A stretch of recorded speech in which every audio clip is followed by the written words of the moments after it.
Italians make some of the best cars in the world when it comes to their looks, but often the performance of these cars can be a little lacking, particularly in the reliability department. And today I'm going to talk about one of the most beautiful supercars ever made and its absolutely useless rear wing.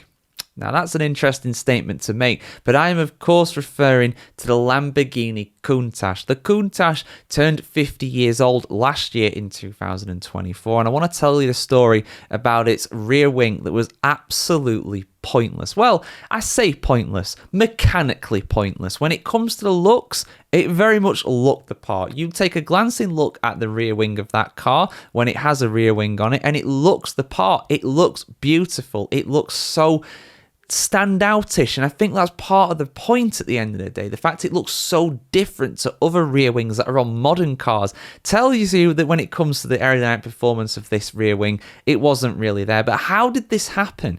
Well, you've got one person to really blame for this, and it's Walter Wolff. Now, you might recognize Walter Wolff's name if you're a Formula One fan. He, of course, was a heavy financial backer of Frank Williams' outfit, which became Williams eventually, of course. And he also had his own Formula One team as well in the late 1970s and early 1980s. But he was also a massive fan of Lamborghini. Apparently, he had many different Lamborghinis in his collection. He had, of course, the famous Miura and also a military SUV as well. Yes, Lamborghini used to make tractors and military SUVs for the Italian army back in the day. Incredible how they eventually became supercar manufacturers and world renowned for it. I'll probably do a video about that at some point. Actually, it's an interesting story. But yeah, Wolff actually made a few special edition Countaches with the Walter Wolff rear wing.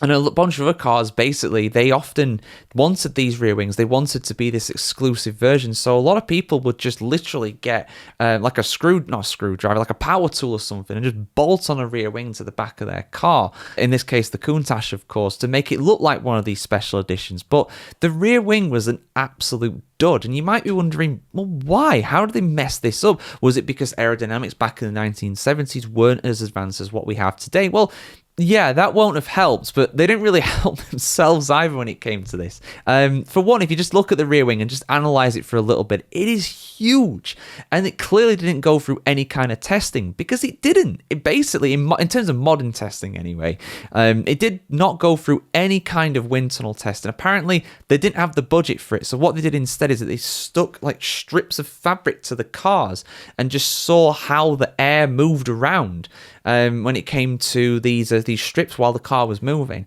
which of course is not the worst way to do it. Some people do still do that, but compared to a modern wind tunnel, or at the time a modern wind tunnel anyway, it's not the same. It is not the same, really. And because of that, unfortunately, the rear wing was very much useless. It actually, instead of it just generating downforce, more grip for the rear of your car, it basically was just a sail. It just increased the drag overall of the car to the point where the Countach with that rear wing actually has a drag coefficient of around 0.42. Now, you might be wondering, drag coefficient, George, you're going really in depth with engineering here. Let's keep it simple. All right, okay, I'll keep it simple. So basically, drag coefficient is a value between 0 and 1, and it determines how much drag an object has. Everything has a drag coefficient. Cars, boats, planes, a table, anything can have a drag coefficient. Although to find a drag coefficient of a table, I don't think you'll be able to find that very easily, to be honest. I don't think they put that in the specifications, but they do for cars sometimes, or at least you can find it out anyway. You can calculate it. The higher the value is, the more drag you actually produce when air is rushing over you.